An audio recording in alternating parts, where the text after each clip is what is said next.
Hello and welcome to Being Boss episode number 81. This episode is brought to you by FreshBooks Cloud Accounting.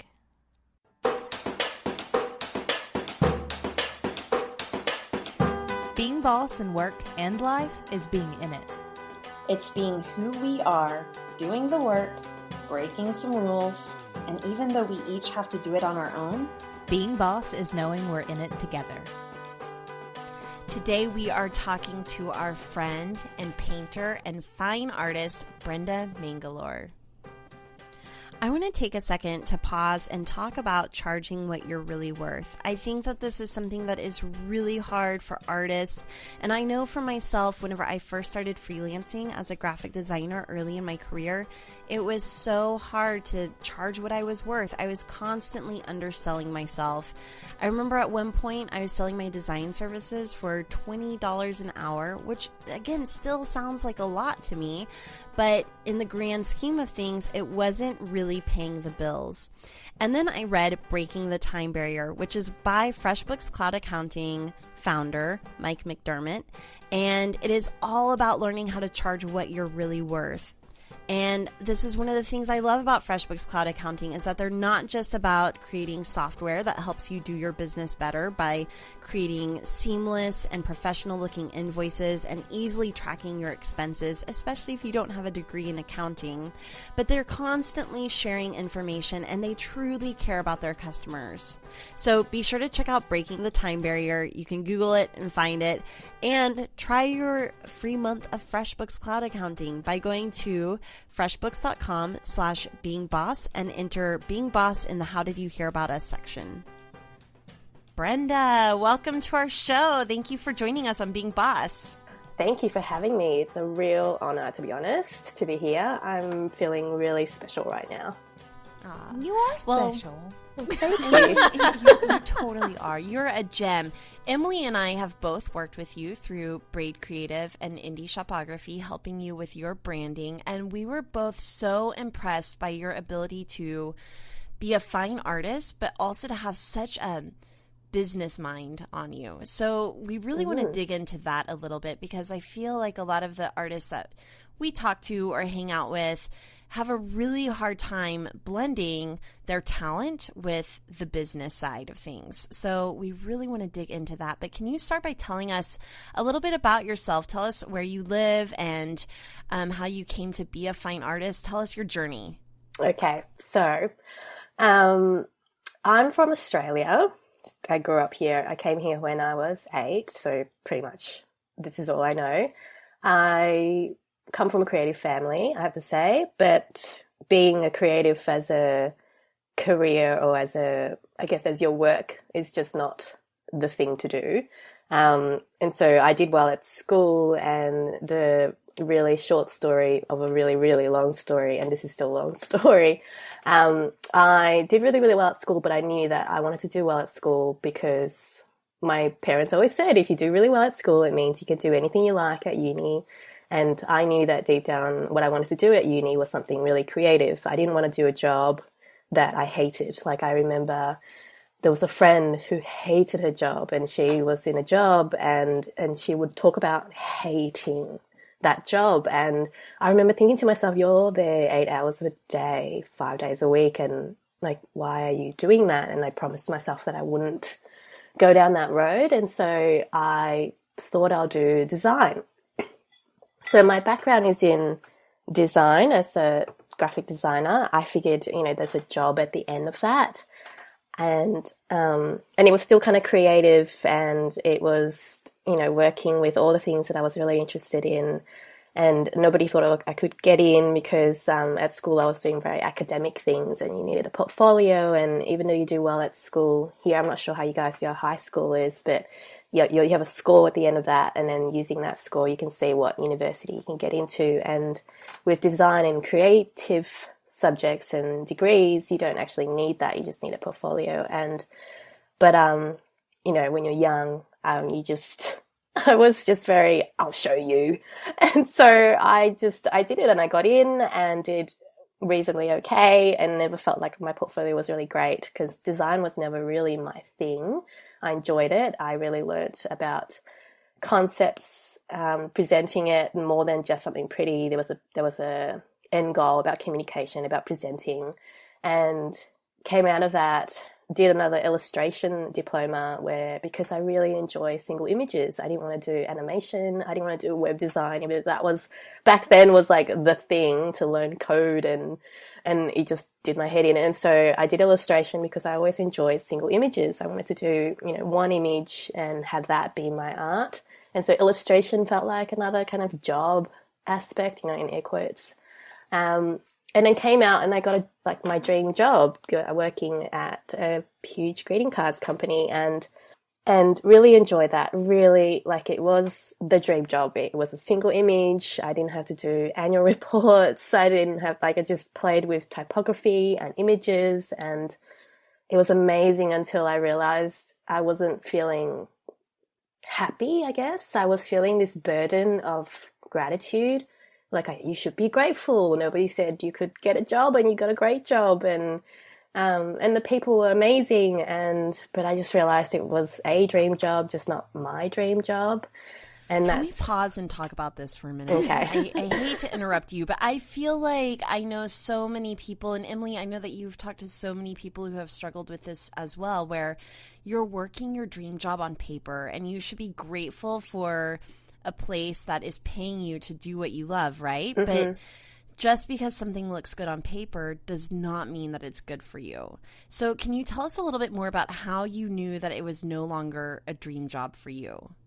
Maybe even just describe the feeling, or tell us more about that process. Absolutely. I think, there was a few little things where when you're working for a corporation, there's always that lack of autonomy and lack of respect for the artistic vision versus the business side, which I am very grateful that I had that learning from. But I remember there would be days where, how you secretly kind of hope that maybe you'd be sick today so you didn't have to go to work. And I remember thinking, why would I think that when people, I'm swimming in all kinds of stationery and gift wrap and cards, but I just remember thinking, why would I, secretly have this morbid wish that, I might break my hand or something, and then I'll be in hospital for a week. Nothing serious, but just so that I could just have a break legitimately away from my work. And it was just a really odd thing. And then kind of work got a little bit harder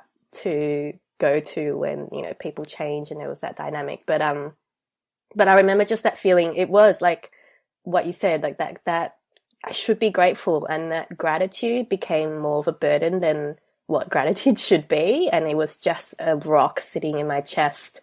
And I just no, this isn't right. And I remember talking to my husband going, no, this isn't right. And I'll be crying about it, going, I'm not happy. And this is not what I wanted. I think this was around the time when I go, well, what is it that you want? Without thinking about, how to make a job of it or the how of it, just working out the what. And for me, that was, I wanted to paint, and that was I didn't know what that looked like, but I just knew what the what was. And then my story from then was pretty much working out the how and the rest. So does that answer your question? Yes. And I love that. If you inexplicably want to take a hammer to your hand so that you don't have to go to work, something might be wrong. Yes, exactly. But there is a difference between when you're just a little burnt out versus that feeling that I had where I was just I worked so hard for this. I really worked really hard. Nobody believed that I could get a design job. Nobody, it wasn't in their realm in my family or even my immediate circle. No one was working in this kind of different job. With how well I did at school, I could have been a accountant or, something in the hospital or a doctor or something, legit, this proper jobs. And so I was an inspiration almost for people where oh, good on you that you pursued this thing that nobody said you could do, and you still did it, and it's a dream job as well. And so I think anytime you feel like gratitude is a burden, you need to really question what is wrong, because I am grateful for the experience that I have. I wouldn't have that business side and that experience of what it means to produce as a business without that job. But yeah, I couldn't bring myself to be like dancing down the street and like how you expect that you would feel when you get your dream job and everything that you've been working for, you feel like it should be, sunshine, rainbows. Yeah. I want to know I want to know about the breaking point. Like, what was the point for you when you said, done, throwing in the towel, here's my like resignation, I want to take the leap? Tell me about that moment. Yeah, I remember really clearly because work was getting a little hard, and there was like all the people that I really loved working with had left, and the culture of it had changed a little, and not bad mouthing the company or anything, but and I was already feeling this, I need to leave, and it was just like, but then if I had to find another design job, it just didn't feel like a good alternative. And I remember sitting in the car because I had talked to my poor husband, like whining and crying and being miserable, and sometimes taking it out on him, but like he would just sit there listening, and we'll be sitting in the car. And I remember just this one night I'm sitting in the car and I'm crying, going, I want to paint and I want to do something else, and I'm not happy, and all that stuff. And he just said, well, why don't you? And I remember thinking that really just, I guess it was almost like a light bulb moment, or it was almost a permission that I needed. Not that I needed permission from my husband, but it was just like, well, why don't you? And then from there we kind of just worked out, well, what would need to happen in order for me to, and I just did the whole burning bridges and just quit my job and everything, which I wouldn't recommend for everyone. I was in a position to do that. We had savings, and I still freelanced for the company for a little while after that, which was really fantastic because I always got treated with a lot more respect when I was just a freelancer, and I didn't have to stay, and I didn't have to deal with the politics. I didn't have to go to any meetings. It was amazing. But for me, I needed that. And I think after that, I really realized I was quite burnt out from doing something that I just really was not happy and didn't even know what that felt like. And but yeah, that night sitting in that car, and I remember looking at him and crying, and he's saying to me, well, why don't you? And it just, I guess it kind of cracked open all the ideas. Like it's opposed to just being like, why am I miserable? This is what I'm miserable about. And then just circling around that for a long time. It was like, well, why don't you do this thing that you say you want to keep doing? What do you need to do that? So yeah, that was that I guess that light bulb breaking. It was a true breaking light bulb phoenix kind of moment for me. Yeah. So you are known for your multi-layered, colorful, abstract, intuitive paintings. You also do some really intricate typography drawings. Mm-hmm. So I'm curious, were you painting on the side while you were working your day job? When did painting enter the picture? Yeah, so for me, I don't have that romantic story. I never painted. I knew it was one of those things where I would look at a painting in a shop or in a gallery, and there'd be certain paintings that I would be jealous that it was up there, but it wasn't mine.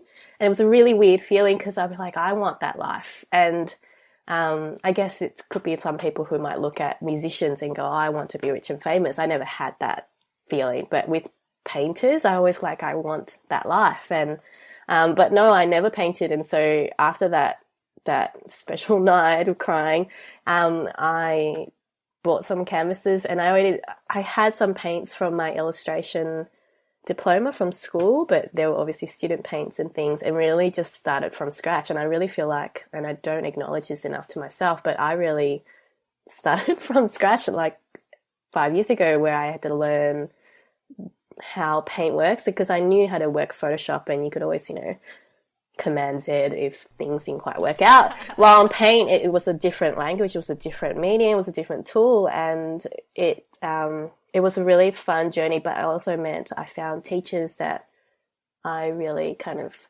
felt safe with and were happy to just teach me a few basic things of how certain mediums work and certain paint work, and how these brushes are better than these brushes. And it was, yeah, so I really didn't know that much. But the intricate drawing stuff, on the other hand, was something that I've always done when I was very young. It was, I guess, what you doodle when you were very, very young, but my doodling was always very intricate. There was never any rhyme or reason to them, and I didn't want them to be, and they almost felt like a language beyond ourselves that I was writing down. And the only reason I started doing the intricate drawings was actually because I started missing typography from design and missing playing with the shapes and the words. I loved words, not that I would ever want to be a poet or writer or any of that. I just loved other people's words, and I wanted to play with that. But it was very different to my paintings. I tried to incorporate them, but it just felt like two different things. And so yeah, that's the story of the two. One is very new, but at the same time, when I started painting and I went to a few classes of other artists to learn kind of their techniques, but really it gave me permission because I already had my own process and my own technique that's the intuitive part that I talk about. I really wanted to do that, and I wanted permission, I guess, and that really gave me that to just pursue it and really explore that. And so it was kind of new in terms of materials, but it felt so old and like coming home when I started to really let go and create from that place. And then the intricate drawings was just picking something that I've always done when I was young, and I still have people from my past come up to me and go, I remember when you used to just sit there and ignore everyone and be antisocial and do the doodlings, but I'm so glad that now it's become this thing, and I found, I guess, the avenue to make them into something more meaningful than just these scribbles that I will put on my notebooks and stuff. Yeah. So I love how you say that you were jealous of painters and that you really wanted that life. And one of the things that Emily and I really hammer home here at Being Boss is really picturing your ideal day and what that looks like. So what did the ideal life of a painter look like for you? Like, how did you imagine that a painter lives, and how much of that has become your reality? So like, describe to us what a day in the life is like for you, and whether or not it's ideal, or what could be more dreamy about it, what's less dreamy, like what doesn't add up to the vision that you imagined. I don't think I had an idea of what the ideal day for a painter was. What I was jealous of was the fact that they got to make this that came, I thought, easily to them, and then they got to present it to the world, and it spoke in such volume that you couldn't get in, or I couldn't do in my design work. And so that's what I was pursuing. But for me, I have a 2-year-old or 2.5-year-old, and she's my full-time hustle, I guess. So my ideal day would involve not having to look after her if I wanted to paint, and having all that space. But unfortunately, life doesn't work that way. And I've luckily, because in design, when you're in an in-house studio, you create when you need to create because it's time to create. There's no like waiting for the muse to appear. There's no making sure you have 4 hours, even though I do have a couple of days of that where I just have 2 or 3 hours in a row, which is fantastic, and you can get into a flow. But I found that, as with any job, dream job or not, there's always the kind of not so good side. And for me, that's actually part of the painting process. There will be a part of my painting process that's kind of shitty, where it's like nothing's working and you start doubting yourself. I think it's every creative process has this, where you start off really, really good, you can get into a flow, and then you hit this wall where you're like, oh my God, this is the worst thing I've ever made in my life. I'm never going to make a good thing ever again. And then that's hard, because you have to trust that, no, you will break through. You've reached this point because you always reach this point, and you know that it's a breakthrough on the other side of that. You'll work something out. There'll be this new idea that comes in, provided that you don't walk away completely from it, that you just take a step back, knowing that you'll come back to the studio when things are ready to present itself to you. So that for me is the hard part. And the other non-dreamy side of things is the other things like cleaning brushes and varnishing, like all these things that you just go, one day I'm going to get a studio assistant who's going to be doing that. But then it's also part of it, like you need to look after your tools, you need to do finishing the work. There's so much of being in that creative space when you're painting and you're really in it, and it's kind of romantic idea of it. But then there's also the physicality of it. I can't stand for 4 hours in a row and paint because my knees get ruined and my feet hurt, and I actually need to eat food and do all the things that, you know, human beings need to do. So it's been a good practice to balance the two, to be both really into the creative space and then realizing that I need to step out, because in the end, those paintings don't just belong to me. They're not me, it's as well. And I think we probably would talk about like feedback and stuff, but yeah, part of that is that to realize that I do have a life outside of the paintings, but when you are painting, you're like in it. And when you're really in it, it's when the ideas come, and when all the amazing, you really feel that communion with your creativity. And yeah, so it's been a good practice to find my way around it, especially when I had my little girl, trying to find a new way of doing that. So yeah, I don't know which direction you want to go to, but yeah, I could go on forever. But yeah, it's just, I don't know, what was the question? You're good. You're good. Yeah. No, I want to talk about that feedback piece really quick, because this is something while we were working together, I remember coming up, and I think of this specifically in terms of Kathleen, because Kathleen sometimes I have a hard time with has feedback. a really hard time with receiving feedback on design, and I do too. No, you know what? I will say, we'll get into you, Brenda, but I will say for me, getting feedback on my design is actually, I take it a lot less personal, because I've been doing design for so long, and I'm also a little bit more detached from it, because my passion, and really where I'm putting my heart and soul right now, is in being boss. So it's whenever I get constructive or not so constructive feedback around the podcast, and I'm like, oh, it just gets to me. But Emily and I were both so impressed with how you really handle feedback, and you really kind of give up ownership of your paintings, that it's not just for you, that it is about someone else. So tell us more about that. Yeah, so I totally understand how hard it is, and I talk about this as well to other people, where I get it, like especially with artwork and with design. I learned from my previous design job, you could create something that you thought was the best thing ever, but it doesn't sell as well because it was a product, cards or whatever, while something that you thought was like the ugliest shit ever, and then it does $1 million, and then you'd be asked to make more of them, and you're just like, why did I make that? But so with my paintings, it is so personal. There is so much of me in there. There is, I find that the best ones are the ones where I really truly surrender a lot of myself in there, a lot of uncertainty and pain, and as well as joy and questions and wonderings and all those kind of feelings. And it is very me, because only I could have made the paintings that I make. Even if I was following somebody else's technique, or even if somebody else followed mine, they wouldn't have the right combination of skill and experience and knowledge to make what I make. But at the same time, like, I've had to learn, and as much as I say, and I sound like, oh, I don't care, I do care, especially when people are like, oh, my 5-year-old could make that, and it's like, no, they couldn't. But I've had to tell myself, no, actually, and this helps because I've had good feedback from people who tell me what they get from it. They get this incredible sense of joy, or they see something that reminds them of something that makes them feel a certain way. And I remember that I didn't intend that when I made that. I do intend for my paintings to be a kind of mirror, but I don't know what the end result is.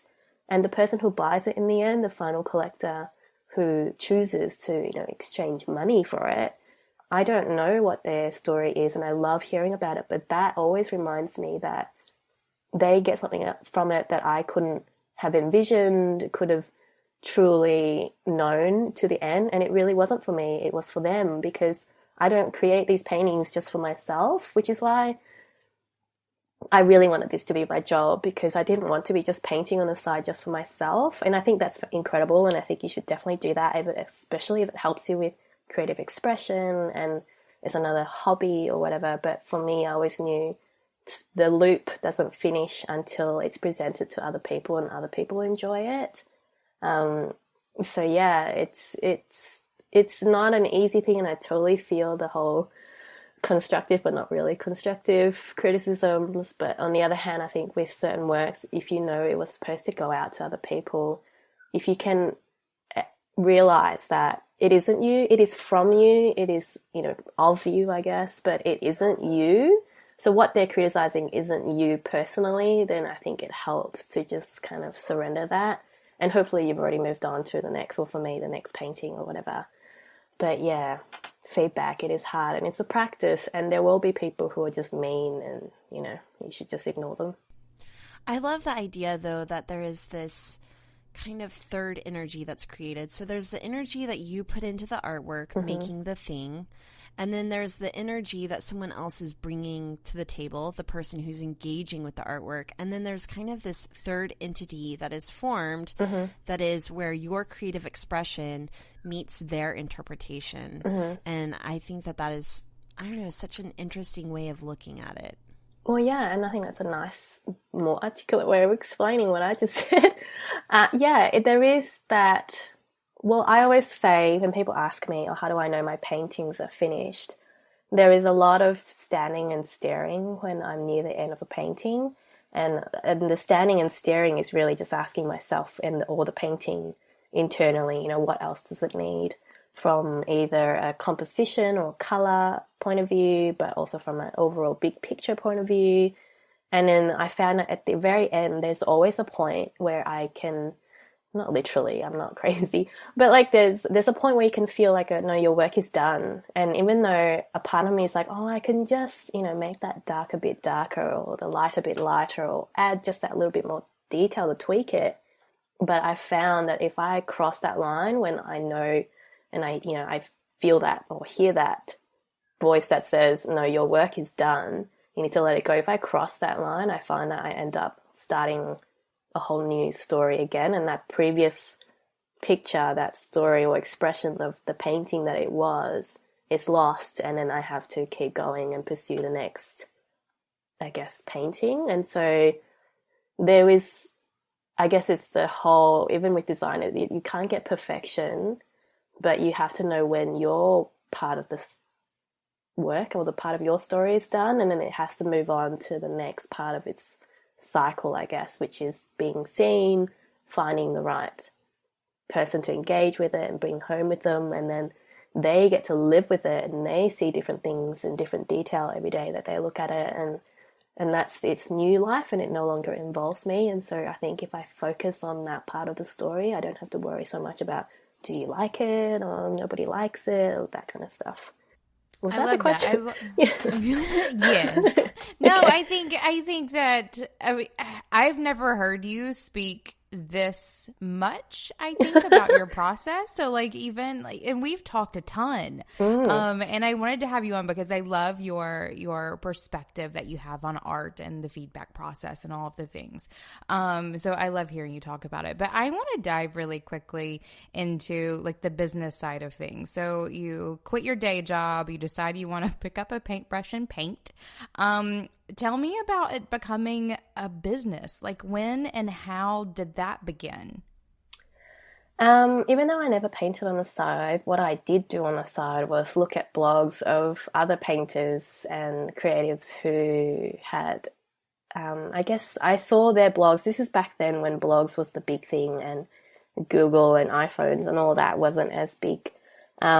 I really found that their blogs felt like my future diary, even though they were writing in it in real time. It felt like this was my story 5 years from now, or I had hoped for anyway. And so part of that was learning their process of trying to find, how do you exchange money for that? And it really became, I really learned, from my huge amount of reading online, was that it is a business, and there was a lot of, back then there weren't that many coaches around, but the one or two that was coaching creatives would, write blog posts, and I would inhale all their content. And a lot of it was just telling creatives to realize that in the end, there's still the creative side, but if you want to exchange that for money, that is a business. Anytime you're exchanging something for something, that's a business of some kind, and to make sure that you're aware of that and value your work. Look at making sure you're making a profit when you're pricing your work, as well as realizing that and that's when I really realized, even though I was working for a company and I was an in-house studio, I really was just one of the cogs. And I just realized this recently because I was thinking, why is sometimes why is it so hard to be running your own business? It's easier to be a cog than to be the one that has to create the whole machine. But back then, even though I wasn't painting on the side, I was reading all this stuff and I really realized all these little parts that I would need to have in order to really create my own, not just artistic practice, but in order to make that something that I could sell. And because I had experience with cards and those kind of stationery paper products, I had seen firsthand the two sides of both the creative side, and then analyzing the art of it, going, what is it that did really well? Why did it sell that well? And looking at the numbers of that and discussing how could we reduce the cogs of the cost of it in order to increase profit of it without losing the essence of the artistic part of it. And so I think having that experience really gave me a really good, I guess, first few steps to really look at my work from that point of view. That was one of my very favorite things about working with you, was that you came to me not only like as an artist who was a painter who wanted to make money, but you already had so much of it in place. And I love that you just picked it all up from reading blogs. Like, yes. You were already growing your list. You were already you already had a really solid opt-in, some cool freebies, and you knew like the functionality that you needed for your website. Like, you came into this knowing enough. And I love that so much of it was just like your own footwork, like side hustling as a blog reader equated to you being able to like jumpstart a career as an artist making money selling her work. Yes. So love that. Yay for reading blogs. Okay, I want to talk about that. How do you actually sell your work? Because I know that we're going to have some listeners who want to be artists full-time for a living that are like, okay, but how do I sell my work? Like how, and there's a few questions that go into this, like how as a society can we bring more value and place more importance on art so that artists can make a living doing what they love? And then like that's a huge question. Yeah, that's a huge question. So maybe let's start there. What do you think about that? I think from the huge question about art and the value of it, there is a bit of responsibility on artists, I guess, to educate the general public on the value of your work. So you need to know that you're not just making a painting. It isn't just paint on a canvas, because if it is just paint on a canvas, people aren't going to pay you much for that. And for me, and it's been a long time, I didn't just jump to this even from blog reading, but I realized, and talking to people who do enjoy my work and have bought the one or two at the very beginning, it was always asking, what is it that you got from it outside of, oh, it's pretty. You know, there are many pretty things, but pretty things don't last forever unless it's a hugely big part of the values of your ideal client. And like, if you know about ideal clients, but if you know what value you can give and you can communicate that, and those are both skills that you'll need to learn and practice or get help with. But if you can communicate that, I think it helps people to go, oh, okay, to either go, oh, I actually do want that value in my life and I do see it and I would exchange something of equal value for it. Or they can go, no, I don't see the value in that. I don't need that value in that. And then they can walk away. And so then you can focus on looking for the people who would get the value that you believe that your work gives. On the other hand, I think it's also just, I find with a lot of people who I meet who I know who would love my work, and my work would really, give them joy and beauty in their homes and in their spaces, but they haven't quite given themselves permission to be, I can see it where they don't quite see themselves as art buyers, and they think it's like this thing above and beyond them, that other people do. But it's like, no, actually, it's not super expensive. I'm not up to that super expensive stage yet. But yet I can see that the thing that's blocking them isn't that they don't see the value in it. They just don't see that they have the ability, or they have permission, I guess, to take on that identity of being an art collector, which sounds all special and beyond them. But it's just like, if you see something that's beautiful and you know that it's going to give you joy every time you look at it, even if it's a small thing. And I start, like myself, with small things. I bought this little ceramic pot that, is really too small to hold anything to be truly functional, but there's just something about it that's just so beautiful. And every time I look at it, it gives me this sense of joy, and and I find with a lot of my collectors who do buy my work for the first time, once they do, it's almost like they switch in their brain and go, actually, no, you know what? I'm going to buy good quality art. Like, I want to have this kind of value in my life, and not value just in terms of money, but like this sense of joy and beauty. But they also go, I'm never going to buy, crappy little prints from Kmart again, because I've seen what it's like to own an original piece of art, and there's something about it that gives me something that's beyond what I can get from just getting a print that's really cheap, and it's still pretty. But so I think there's that both sides of educating, but at the same time, some people just need permission. And so whether you can give that to them through your, I guess, marketing or whatever it is, or just realizing that people just aren't quite at that point yet, and then you have to let them work it out themselves. But on the other hand, in terms of just the basic business model, I guess, for me, I make prints and I make originals, and but there are plenty of other business models, and I think that's where the research into knowing even what business model means, especially for creatives, is, and then to let go of this preciousness about how your paintings are special and people should give it the respect that it deserves. And yeah, people should, but at the same time, you also need to educate people, and that's what marketing is, to communicate the value that you're giving beyond just this thing that you've created. But also, when people don't know who you are, they can't trust you yet. If they can't trust you yet, they can't believe anything that you say. So you need to build that trust as well. And part of that is the building the email list and all that kind of stuff, so that they can see the heart and the work that you put into it, and then they can see the value of what you've created. Okay, I have a couple of very practical questions. And then I have a challenge for our bosses listening whenever it comes to buying art. But my practical questions are, one, whenever you talk about really understanding the value that your art provides beyond just, oh, that's pretty, are you literally asking for testimonials from your clients about how they interact with your art? And if you are asking for testimonials, how do you do that, and how do you incorporate that into your marketing? Which leads me into my second question, two-parter. I'm so bad about doing this, but whatever, it is what it is. Yeah. Which leads me into my second question, because you might want to answer these in reverse. But my second question is, we get a lot of artists and makers asking us, because Emily and I, our philosophy is to give it all away for free.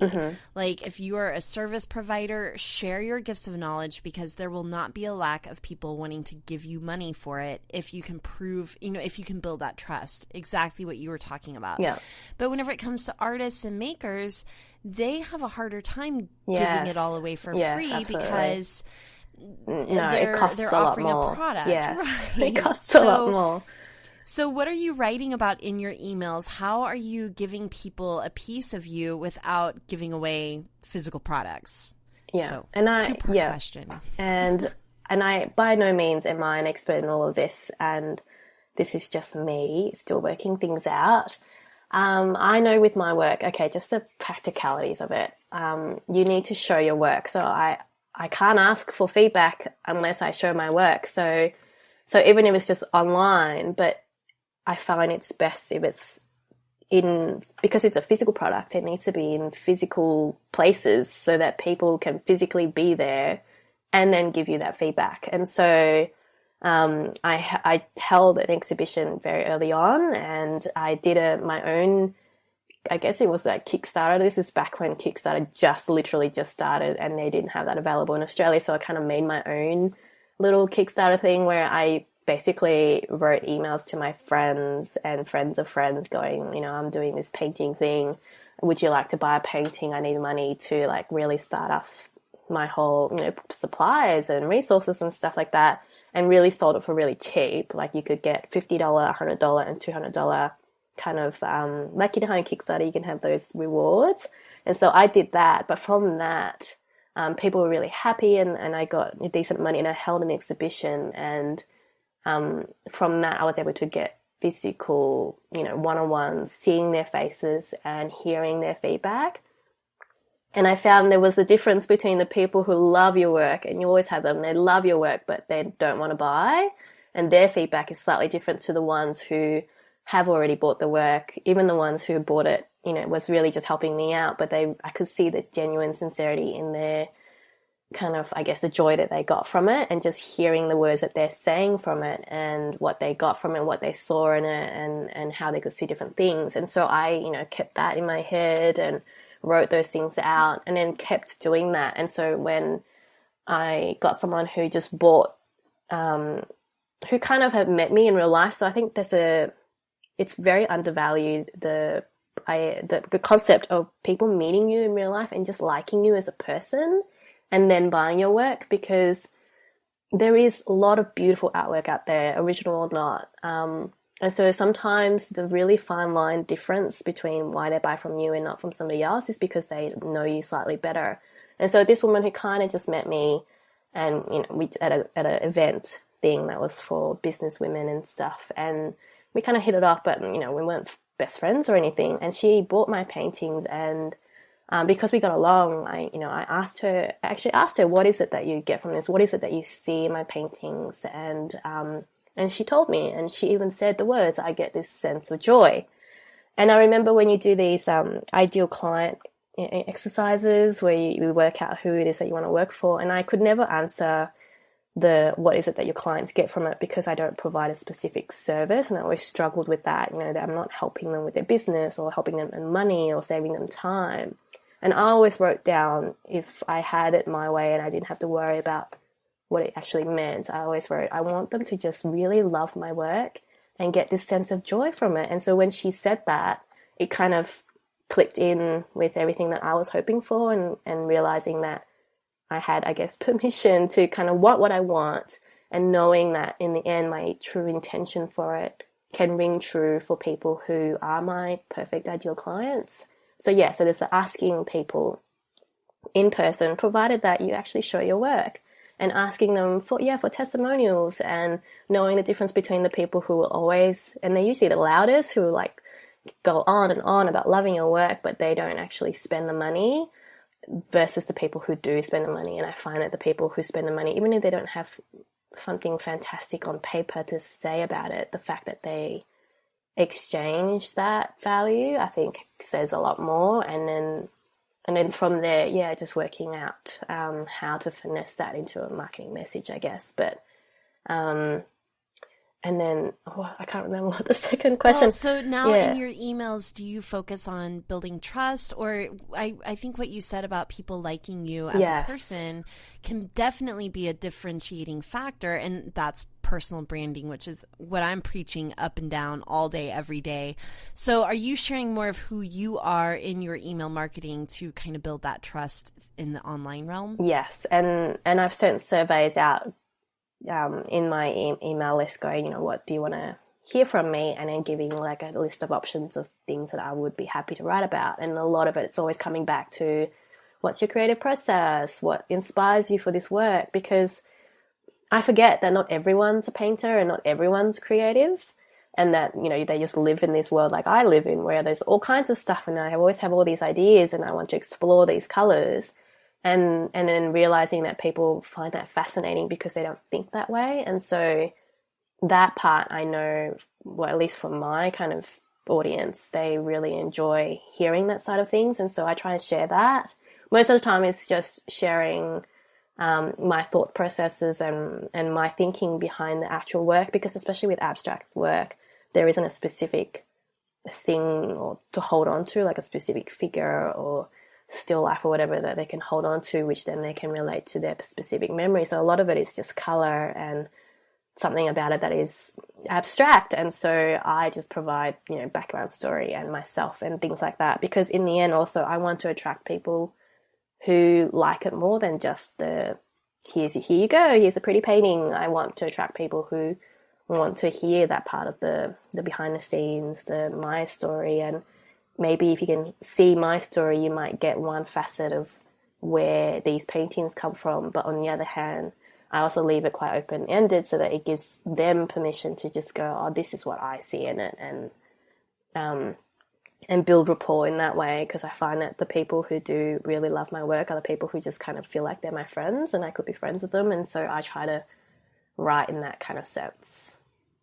Another thing that you do that I really love, because one of the things Kathleen was talking about was how are you giving it away for free? And one of the ways that you do that is with your newsletter opt-in, and that every single month to your newsletter list, you send your artwork as a desktop background or iPhone or iPad background. And so you are giving away your art for free in some format. It's not a physical product.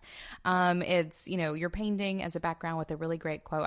My iPad for months has had your Peter Pan quote on it. Like, it is my favorite thing. I almost changed it recently, and then I thought, nope, it's not going to change. So, and I love that you do that. I think that's one of the best things about doing business online is that you can break barriers where there used to be tons of barriers. So sure, you're giving it away for free, but it's not some, pricey physical product. You're using like digital awesomeness to do that and build your list at the same time. Well, that was the closest I could think of that was going to be digital, and that I could create from a less cost perspective, yet be able to distribute it, to more people. But on the other hand, it's just like, if you think of it differently, if you can produce a show or get yourself into an exhibition, which I think it can be its challenge in itself.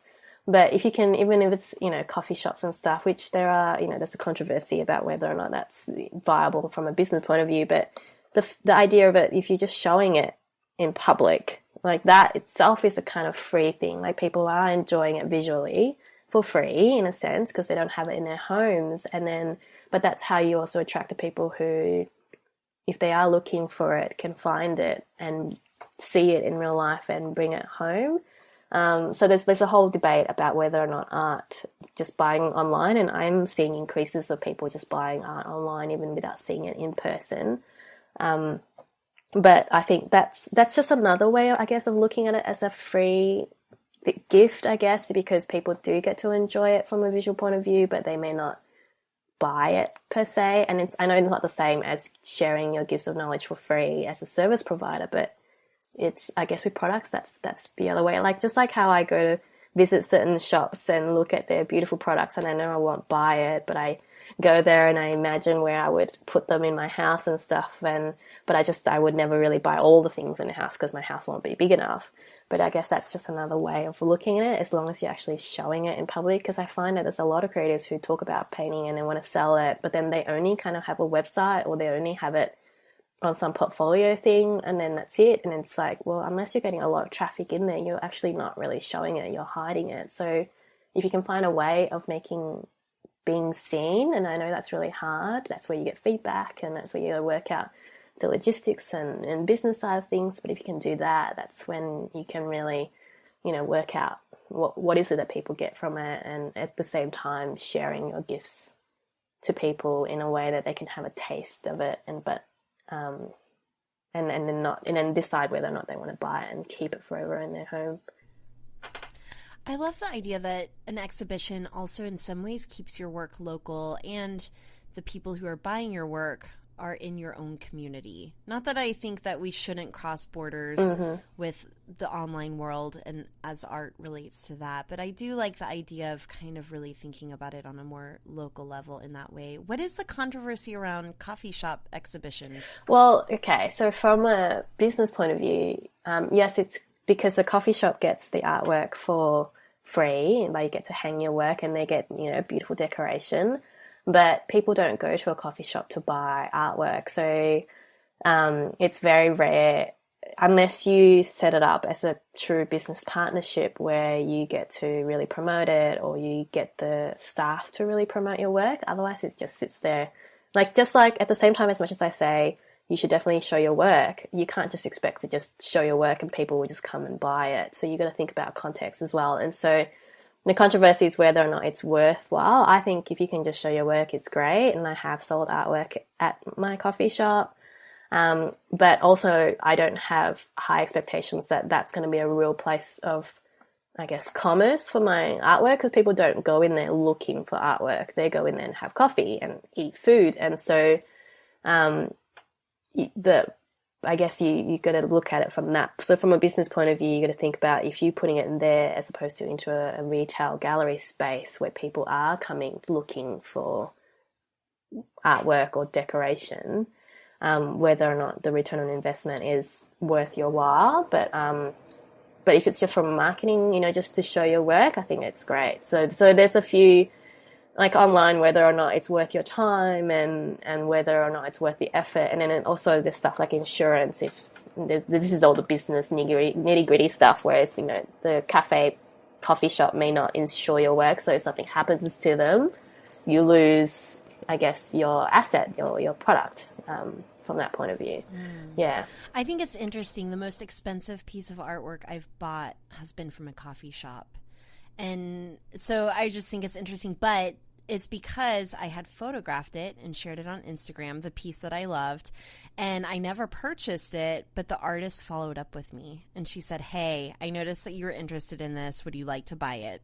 So there was that element of it. And because of that personal one-on-one, I think it probably tipped you over the edge. Like, you probably would have never thought about 100%. It again. Yeah. And so that's 100%. The business, connecting, getting to know you, being friends, that kind of, that piece of it. So you can't just show it and expect people to come, just like you can't just create a website and expect people to just come and pay you money for your services. There's a whole dynamic of things that you need to have in place and make sure your ongoing promotion or marketing or just keeping in contact, I think. I do like the idea, though, of practicing just showing your work, especially if you're a newer artist. And I also like the idea of following up and asking people, would you like to buy this, including the coffee shop? Mm-hmm. Hey, which one of these did you like looking at every day? Would you like to buy it? Yeah. Really what I hear you saying, Kathleen, is we like seeing an artist that behaves like a business person. Yes. Yes. And, even thinking about, I can't help but go to business model. If you are showing in a coffee shop, have an exhibition. I'm sure that the coffee shop would let you have an exhibition evening. Put hashtags on your artwork so that you can promote and ask people to share it for you on Instagram. I think that there are definitely cross-promotional ways that you can leverage a coffee shop showing, or even having a professional photographer come photograph your artwork in a space that you can then put on your website. I mean, just leverage and milk the shit out of every showing you have, even if it's technically not a big deal. Make it a big deal. Yes, and even just take responsibility for sending people to see the artwork specifically. So you can't expect the general traffic at the coffee shop to want to buy work. You can, I mean, that has happened, but you can't rely on that. So you need to be the one that takes responsibility. I think the taking of your own responsibility to make things happen is a big part of that. I feel pretty strongly about art. It's so funny, Brenda, because my background is actually in fine art. I started thinking that I was going to be a painter and then auditioned for graphic design school and got in. But I did do fine art through school, and my graphic design background helped me communicate it. But eventually I felt like I wasn't allowed to do fine art anymore as a graphic designer. But I've been feeling a pull toward painting again, if even just for myself. And talking to you has definitely inspired me to do that. Maybe not as a business yet. But even this month in the Being Boss Clubhouse, we're talking about passion projects, and I could definitely see painting being one of those for me sometime soon. Make me something pretty too. Yeah, and I think there's nothing wrong with doing that, just as a passion side hobby thing. I think when we are so into doing our own business, I was thinking the other day, what are my hobbies outside of spending time with my daughter or spending time at work? It's nice to have... Spending time with your daughter is not a hobby. I'm just calling you out on that. But, that is not a hobby. Yeah, well, I used to knit and I used to do all these other things, and now it's just like, no, I would rather read and all work on my business. Absolutely, my daughter's beautiful. But yeah, if you can paint, it's great for self-expression. It's great for exploring your intuitive side.